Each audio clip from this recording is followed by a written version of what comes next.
to another episode of Connected Conversations with me, Carla, your host, and my fearless co-founder, Evelkah. We've been talking about fear, so this is part 2 of 2 that we have kind of started so far, and we wanted to talk about this subject on fear because I think people don't really like to talk about it that much, or they do, but the amount of how much this is actually governing and steering people's lives is a little bit alarming when you get down to talking to them about it. In our last conversation, you spoke about if people were to really look at themselves or look at their circumstances, particularly if they fall into the category of being depressed or suffering from physical kind of almost paralysis before doing any actions, is not to do with the symptoms that they're experiencing. It's actually to do with the root cause, which usually, not all the time, usually is coming from a space of fear. I want us to kind of explore a little bit further from that, where we see this kind of interaction with this terrible person that we find ourselves dancing with, fear, in the workplace and in big decisions about careers, especially I would say as women. Do you think that women feel fear more than men do? That's a good question. I know, I do like a good question. Do you think they feel fear more than men do? And I mean, please, men, when you come on here, please tell us if we're wrong. I really want to hear it. So I genuinely would love to know your thoughts on it.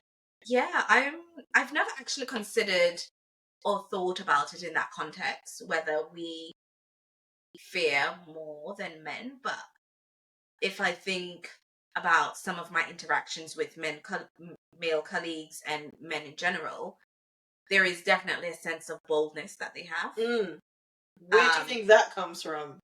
Well, I would love to know. I don't.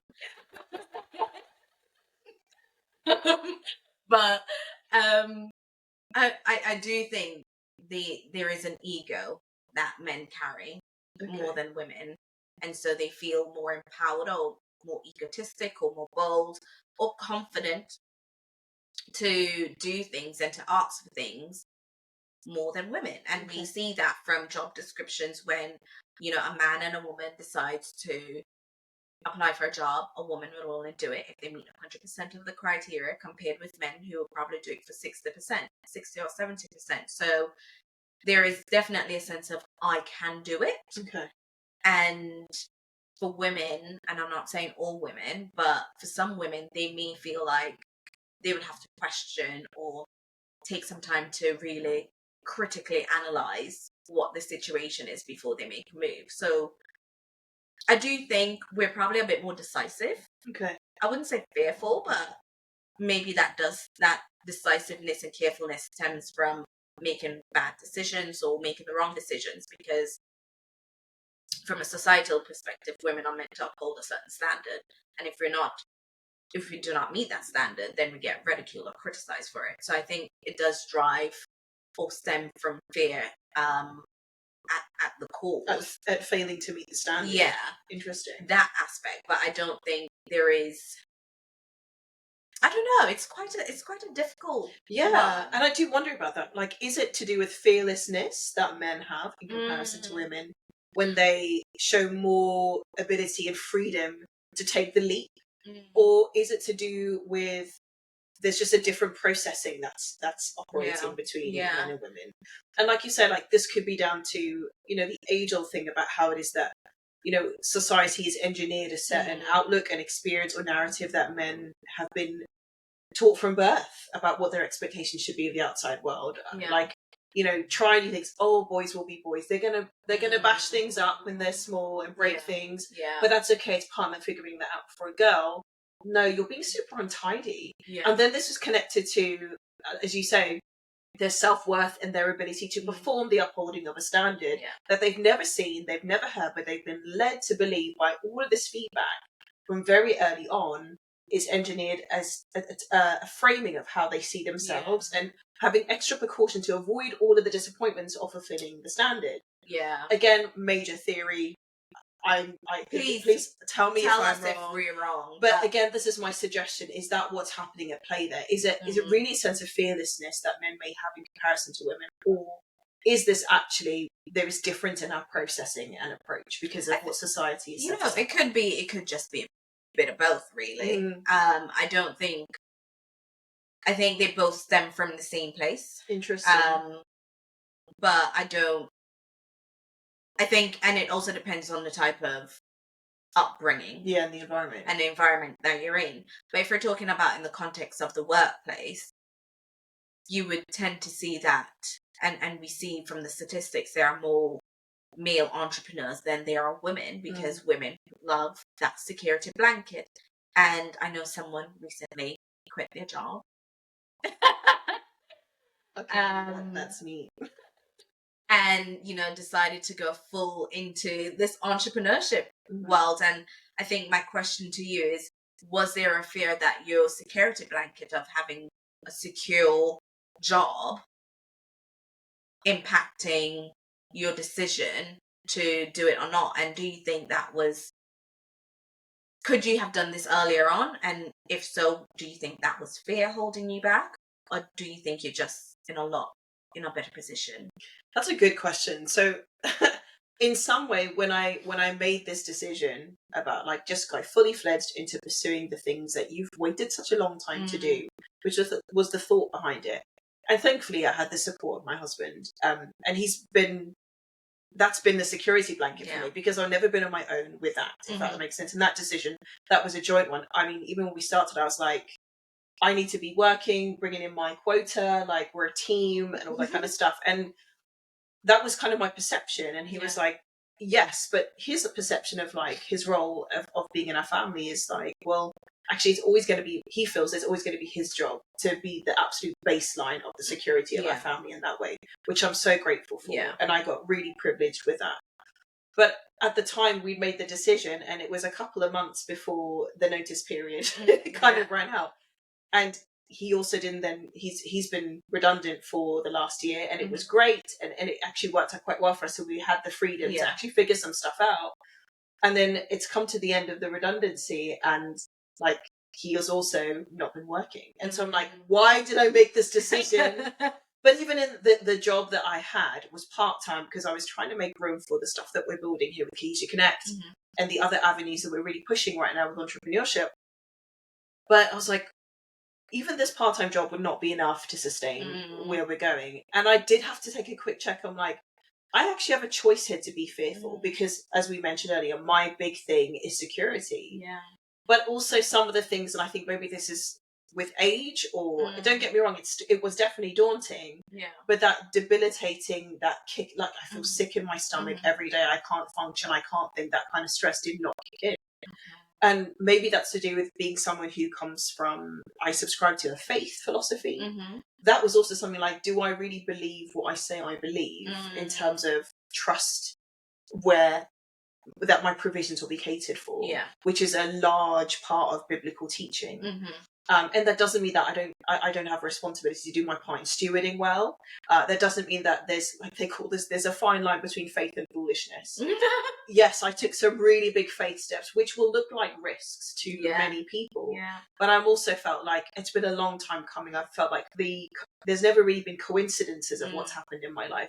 I feel like strategic placing is more been the rhythm of my life. Yeah. And I'm just at this point, I have seen the fruit of that behavior and the fruit of me accessing that sense of faith along with this philosophy and applying those principles to my life and seeing great fruit every single time. Yeah. Never in the ways that I would expect. Yeah. And never in the ways that sometimes I would see, but I've always been able to fall back on that security more than in man-made ability to create a plan always. And on this time round, did I feel a little bit nervous? 100%. But I'm just but I've also come this far. And, my story is uniquely my own, and I'm not saying please use this as an example for whatever challenge you're facing. But I would say, make sure that I did what I couldn't have. And I think I mentioned this before. I have no room for fear. Yeah. I cannot allow fear because I'll be making knee-jerk reactions, taking out other jobs that maybe I shouldn't be in, and then I've set myself back on actually fulfilling what I feel I should be doing. And I think that is something that many people can resonate with, whether you are of a faith background or not. Yeah. You just know, sometimes this isn't for me. So if it's not for me, and I shouldn't be in this place, it's either going to edify me or build me up or take me further into the direction that I feel deeply I should be in, or it's going to waste my time and take me further back. Yeah. So to your point and your question in terms of how did I navigate that, I'm just like, well, actually, I will be very honest, it was with trembling, but at the same time, something much deeper kicked in for me for that process. But that was unique to my own story. Yeah. And I think that's just going back on the faith element. I think if you are a believer in the Christian community, it's faith is that what keeps you, and it's faith that carries you on. And you know, one of my favorite names of God is Jehovah Jireh, my provider. And every time I feel like I'm stuck, or you know, something isn't going right, or I feel like my provisions aren't met, I rely on who he is and what he's capable of doing, and what he says he will do. Like, you know, I'm fearfully and wonderfully made, and you know, I can do all things through Christ who strengthens me, and you know, believing in all those words and acknowledging that he will provide and order my steps is something that I remain very aware of, and I carry it with me. And don't get me wrong, there are times when I'm just like, look, listen, I don't need any of this. Like, it's not comfortable. Because it's not comfortable. Like, you are waiting for something that you cannot see. And faith is, according to the scripture, is the substance of things hoped for and the materialization of things not seen. And I'm like, how do you explain that? Really? Literally. And then when you know that this is, for better words, this is the truth, but to live according to that when circumstances in a very natural world are pulling in very different directions to that truth, it's a tough daily walk to wake up and like, oh, it's not changed today. My bank balance is still scarily low, or I have these responsibilities to fulfill in terms of, you know, financial things. Like we all do. Yeah. Like how will I get there? And there's the part of doing your part, which is what you said is activating the faith element. It's also doing what is the things that I do need to do. If you need to go and get a job, you need to make sure that you've applied yourself and go with faith that you're expecting to see a return in what you've put in. When you're in entrepreneurship, I think this is a big thing. A lot of people don't go into it because I'm like, there is so much that you can't control. Us starting out on this journey together, I was in the education space before. Like, there is no sense of like, you know, the level of independence and self-motivation that I think you need until you're in an entrepreneurship space, I think, personally. Yeah.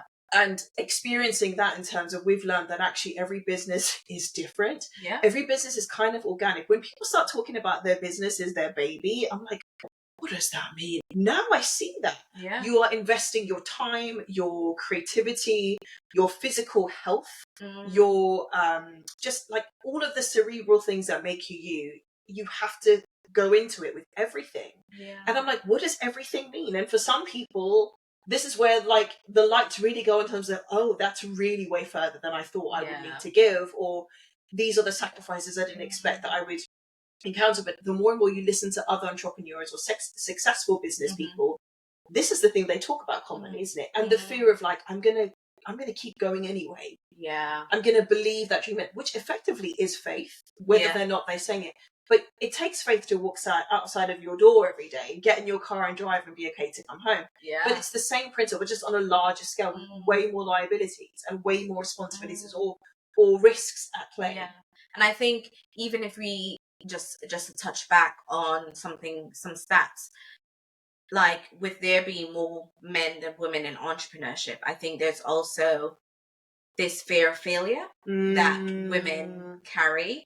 They want to make sure that they do it right. And I think inherently, I know I'm not saying all women, but some women want to make sure that they do it right the first time and not have to keep going over and over. And I think lose momentum. And I'm not saying that's unique to women, but for women, because of these societal expectations, we were kind of engineered, as you said, to behave, do things a certain way. And, you know, there is this, some people are just like, I'm never going to do business with a woman. Really? Yeah, there are people out there who just wouldn't. I'm just like, well, okay, take your business elsewhere then. Anyway, but it's crazy. But it's this principle of women not wanting to feel. And I think I've experienced that in my own, and I think I touched upon it in the other podcast, that I always wanted to try and do things right. I remember when I was a little girl and I was doing my homework and my mom would sit there with me in the living room, and I can remember this so vividly. And every time I get an answer wrong, she would hit me on my knuckles with a pencil to make sure that I acknowledge that I was wrong for getting for the incorrect answer. And I think with that installation of behavior or expectation, I was just like, well, I definitely don't want to try and fail, because if I do, I don't want to know what the consequences may be or what that failure may, result into. 100%. And so I think for me, and I'm probably speaking from my own personal experience now, but that fear of failure, I really struggled to understand or even decide whether I wanted to start a business, because I'm just like, if I fail, I feel like such, like my life. I thought that I was the person that brought the fear to this business partnership to begin with. You were like, "Yep, start a business. Here we go." And I'm like, "Okay." But it took me a while to like get there. But that Cohesia Connect was an idea that came to me long before COVID, long before, I would say, from 2018. Wow. And it was just like, one, I blamed it, I was too young. Secondly, I was just like, maybe because I'm Black, I probably won't get anywhere. And thirdly, it was just like, well, I don't want to fail, so I might as well just stick to what I'm doing anyway. And so it took me a while to fight this fear of failure, fight this fear of perfectionism, because it wasn't getting me anywhere, in order for me to come to a place and be like, Carla, let's do this. Yeah, I mean, that makes so much sense. And I think particularly, I'm glad that you spoke about, you can almost go back to the moment where this fear of failure came from for you individually. And I think the fear of failure is, I don't think it's always specifically a gender thing, because many people, like, for fear of failure, won't do things. We know that. I think that's whether you're male, female, whatever. It's just across the board. People can experience that.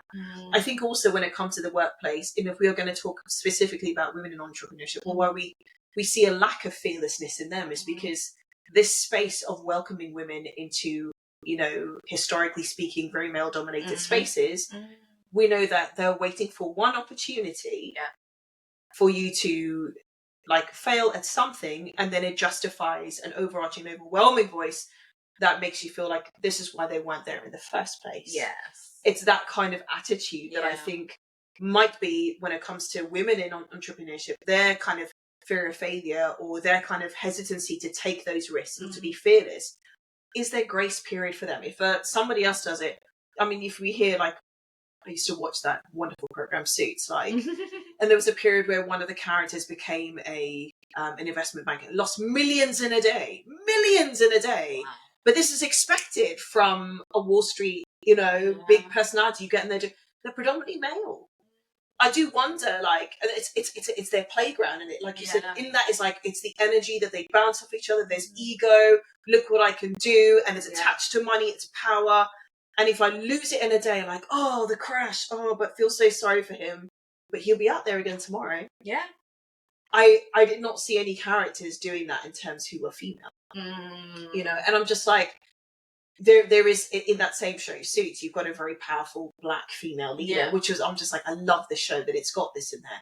Because, like, she is not the whiz kid who is the main character, but her sense of class and the fact that she really was an incredible leader, and she was a boss in everywhere. Even, like, her whole entire experience there was like, this is what women should be doing in the workplace. And obviously, being an American sitcom, this was speaking volumes on things that we know are challenges across the Atlantic. But in saying all of that, in terms of, I think that's the first time I ever saw a fearless woman in a business environment, and it's fictional. Just sad. But I would say a lot of the time she speaks, even in her character, like, she's like, the amount of time people have told me that, I must be barren. That's why I'm here. Oh. Because as far as your worth is attached to that first and foremost. Or because she happened to be African American, she's like, how many times I had to listen to, the old plantation jokes that were the snide things in the boardroom. And she was, if not better than everybody else in terms of her qualification and value to be there. all that to say is like, those are the things that for many women, that will be too much to engage with. Yeah. I wonder if those are the fears that the reality of actually what a lot of women are facing, even in this day and age, which keeps them outside of spaces to occupy, the fear of that. It's enough to take anybody out. If you don't have the temperament, the resilience, or you're like, I need to do it anyway, and the endurance to keep going. But why should we be treated like that in the first place? I mean, that's a different conversation. No, it's so true. And I think it's so important that we acknowledge that there are wider societal perceptions and beliefs out there that are driving certain narratives about how women perform and how they should perform. And I think because a lot of women have internalized it, it's like, well, I'm not even going to try. I'm not even going to take the risk because I fear what may happen to me as a result of it. Interesting. Because not only in terms of, you know, this fear of ridicule, but it's also this fear of who am I going to become as a result of having gone through all of that? Would I then be bitter? Would I then, you know, be someone I'm not? Would I then have to sacrifice part of who I actually am to accommodate for someone else's benefit? And I think I've spoken to a lot of senior women, and I think from what they've said, it was like you have to remain authentic to who you are, because the environment around you can try to mold you in something that you're not. And if you don't trust yourself and what you bring to the table, then is where you may experience those adverse effects of what others may think, and you allow your fear to cripple in as well. I don't know, is that something that you perhaps resonate with? Absolutely. I think my question from that whole statement is like, how do we get better at this? Because we can't expect society to change until we're still in the room. We can't expect society to see something different, to build a louder narrative than this really small, trickle through of some women but what they've had to go through to get there is more common than I need to hear a large majority type substantial narrative coming through when we speak about the business world, and it's got to be occupied by women that are like, we just need to be more present. Like, what do we do to get to that space in order to really change this and for society to accept this new norm that should have us there, should have us in fearlessness, should have us failing and grace period for that too, without ridicule, without your performance is now, questioning your value kind of thing. Like, how do we get there? What's the bridge across to the other side is my question. I would say a couple of things. Just be bold. Be bold, be courageous. And I've said that before with some women that I went to a talk and I was on the panel, and that was my baseline advice. Just be bold and be courageous, because we should not have to rely on other people's perceptions or societal expectations of who we are. Yes, I am in the room. You respect me because I'm in the room. I bring value to the table. And I think for a lot of women, we don't recognize or we don't acknowledge enough the value that we actually bring. And so we kind of hide it or not make it known. And I know a lot of women are afraid of being seen. I don't care. I'm just like, I'm going to show up anyway. Because if I don't show up, people will then start to paint a perception of who I am and what I do and what I'm capable of. I'd rather be the person I would rather tell the narrative about my story and show you who I am rather than someone make up a situation. I love that. Yeah, and good. So I think for any women, navigating the entrepreneurial business or looking for a promotion or shifting in their careers or whatever it may be, just be bold, do your research, acknowledge the value you have, acknowledge what you bring to the table. And once you do that, people will then reciprocate that. It's a give and take. If you show them what you're capable of, they will be like, okay, I get you, I see you, let's have a talk, or let's get you promoted, or let's take the next step on your career journey. That's what I would recommend. I don't know if you have anything else to add from your experience. I feel like I'm still in process of figuring what that looks like. And I wanted to say, like, to your great comments, and I'm so glad that you had the opportunity to share that on the panel. And I imagine that really impacted a lot of people hearing that, because what that leads to is, like, you actually have to believe in what you know is true then about yourself. If you don't believe it, even if it's true and you don't believe it, you're going to self-fulfill a prophecy of the negativity that you believe in yourself. This is something that I think, if I'm very honest and transparent, is a very real struggle and challenge that I face. There are times when I come even to our interactions with when we're doing our operations and I'm like, I can't do that. And then later on, particularly like my husband, who helps us a lot with our business ops and stuff, he'll be like, you know that you can, right? Like, you are probably pretty more qualified than some of the other people that are doing the same thing. And I'm like, really? And he's like, yeah. It's like, and to be honest, it doesn't matter what I actually say about what I know is the truth about you. Unless you believe it yourself, no one else will. Yeah. So I think there's an element, you need to have boldness already and you need to be courageous. But you also need to be like, you need to believe the truth about yourself and the value that you bring. Yeah. If you do not have that belief yourself, it's not going to work out, because that belief is going to keep you okay when you get a no. That belief is going to not alter whether or not you're going to fulfill that role, thinking that it's limited only through the gateway of someone else's opportunity. You'll be creating your own opportunity. You need to be good with rejection, and it doesn't impact your sense of self-worth. And I think generally, maybe I would say as women, maybe that's something that we really need to look at first, because that is going to filter into how we interact with this very thing in the professional space, in taking big leaps, in being in rooms of influence and positions of influence, in being innovative. You know, so many women were unseen. Do you see that film, The Hidden Figures? I mean, so much was going on about that, but the woman that was like, she's like, we're already there at the moon. If it wasn't for her calculations, but she wasn't seen. But no matter what, she still believed in what she brought. Yeah. She believed in what she brought, and regardless of what society was doing. And this was the other point I wanted to get to, is one thing to believe. It's one thing to then, you know, figure out a way that you can navigate creating your own opportunities. But also the second step is, I would say, is like, you need to be good with, and I've forgotten my point. Oh, I know what it is. You need to be excellent. Yes. Yeah. To help, all of those things are kind of connected. And if you're honest with yourself, I can have confidence when I know that I've done the work. I can have confidence when I know that I deliver. I really deliver this substance to what I bring. It's not an idea. And you don't even have to herald it. You don't have to be, overly gregarious about it and put it on like a signpost. There's also a way that you need to be okay with selling yourself. That's confidence that's required. But in saying that, like, even having the ability to know that my work can speak for me will give you boldness, will give you courage at the right time, at the right place, that you foster great professional relationships and people want to work with you because you're the real deal. So I feel like that's all the things that I think contribute to that. And just to a final one to wrap up, because I know we can talk about this forever, for time and time.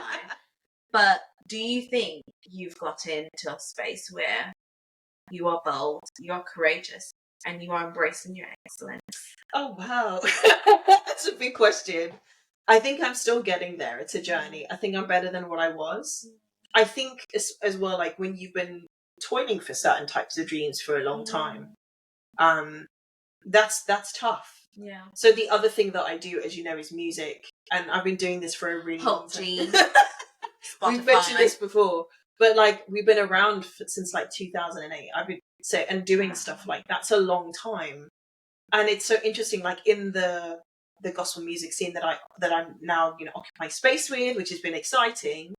It's we still get opinions and actions like, oh, okay, but like, where were you this whole time? And people are like, but you sound like, where have you been? And that response is so positive, but also the response is also like, we've had so many closed opportunities, so many things that didn't materialize. It's also looking at like, why do I feel this way? Sometimes there's a real sense of fatigue and tiredness. Doesn't mean that I'm not bold, no, but I can definitely feel like there is less energy sometimes to fight for things, because it's been a certain kind of way for a long time. But in saying that, I also have to look at why that looks that way.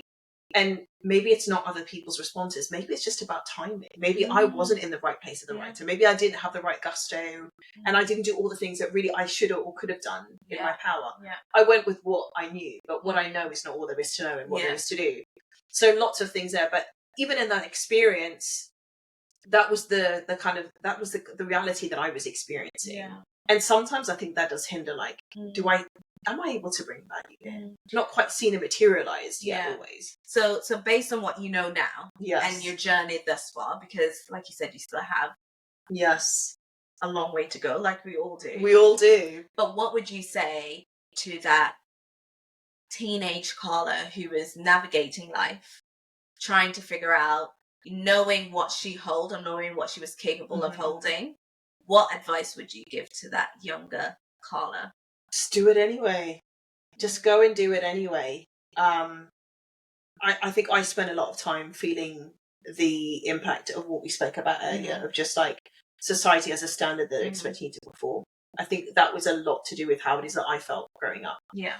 And I wish I could say to her, don't listen to them. Don't listen to any of what that even looks like or what you think that looks like. Just do it anyway. Just be true to the gifts that you have. Be true to, like, you have an idea, exhaust it all the way through. Even if you fail and they don't like that, that's their thing. It's not going to be a sign of, like, your worth or whether or not you're a good person anymore and stuff like that. And if it means people want to remove their approval, they want to remove their love from you, let's not be determining stuff like that. And I feel a lot of people will find themselves actually kind of subject to those kinds of things in their life. Like the fear of losing those things stops them from moving forward.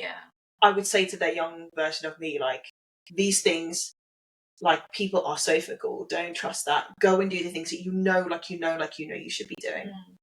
That's what I say. What would you say? Ooh, what would I say? You can't just ask me the things. What would I say? To be honest, it's quite, I look back on the younger me and I'm actually just so proud. I love that we have such different narratives. I think she was a lot more bolder than I am now. I think I lost my sense of boldness. So what I would say to her is just keep going. I love it. Just keep the momentum. Don't give up. Because I think on the way, I did lose myself. I did lose a bit of who I am. And I look back on that younger me and I'm just like, gosh, the things that you did and the things that you were doing at such a young age, like, that's phenomenal. Yeah. And where did that go? Like, where did that spark? So I would just say to her, like, keep shining no matter what happens, no matter what you encounter. Let your light be bright wherever you go. And things will just unfold accordingly. I love that so much. And I think those are things I want to instill in my daughters, my nieces, whoever comes along my way. I want to instill that, like, that's the narrative they're going to hear from me. That's what's going to be championed from me, because I feel like more so than ever do they need that in a world that we're living in. I thought it was tough when I was growing up with my own challenges, but I want to, like, if I can see it sniffing around them, I want to blow it out the water. Shatter that, honestly, shatter that. And just absolutely champion and affirm those things in a way that is to their freedom. That's the thing, it's freedom. Yeah. I love that. Yeah. Well, on that note, we will end here. But thank you all for listening. Thank you for watching. Don't forget to subscribe, like, comment. Let us know what you think as well in terms of what failure driving you? Is fear an aspect of what you're grappling with? And if so, join the conversation. Let us know, and let's be in this and navigate it and overcome it together. Thank you all. Bye. Bye.